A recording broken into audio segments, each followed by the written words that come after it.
Bonjour, je m'appelle Marine Quenier, je suis doctorante au laboratoire Scalab. Bienvenue sur le stand à la découverte du plaisir de l'effort physique.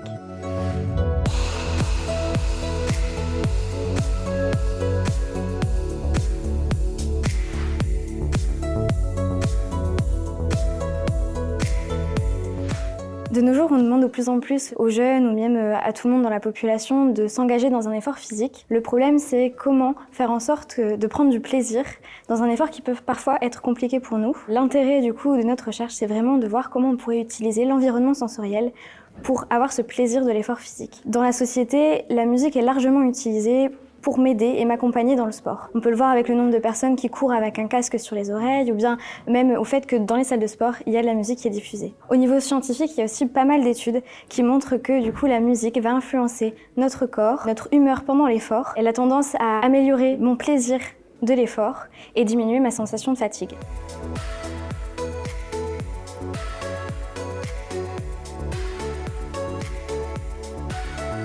On s'est alors demandé, qu'en est-il des autres sens ?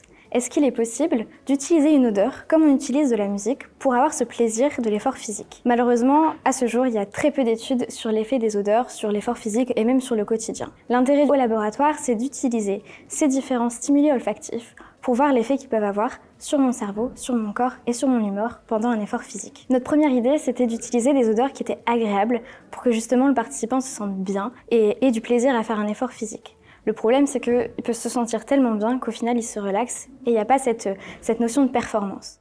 On a alors pensé que peut-être on pourrait utiliser des odeurs qui sont plutôt négatives pour justement me faire bouger. Le problème qu'on a cette fois-ci, c'est que du coup, une fois qu'on a fait une expérience avec une odeur négative, on n'a plus envie de refaire. Donc le but, là, au laboratoire, c'est de trouver des odeurs qui sont agréables, qui me permettent de prendre du plaisir lors de mon effort et qui pourtant me font réagir et me stimulent.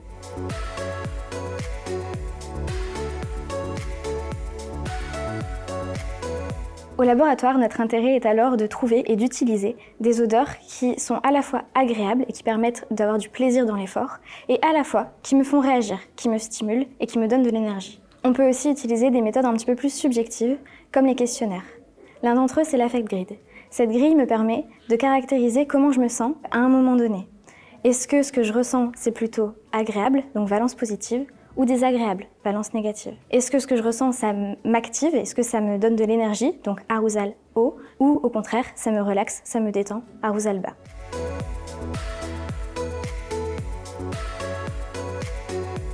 Ici sur le stand, vous allez avoir l'occasion de sentir plusieurs odeurs. Une odeur de lavande, qui est plutôt relaxante, mais positive. Une odeur de poisson, cette fois-ci plutôt négative, mais qui va vous stimuler. Et une odeur de menthe poivrée. Justement le compromis entre les deux qui sera à la fois stimulante et à la fois positive. Maintenant, je vous invite à prendre place à l'expérience et à venir du coup sentir les odeurs, essayer de caractériser comment vous vous sentez à l'aide de l'affect grid. Est-ce que c'est plutôt positif, négatif, haute énergie ou faible énergie? Et puis ensuite, de réfléchir à parmi ces trois odeurs, quelle est l'odeur qui pourrait le plus vous accompagner dans un effort physique.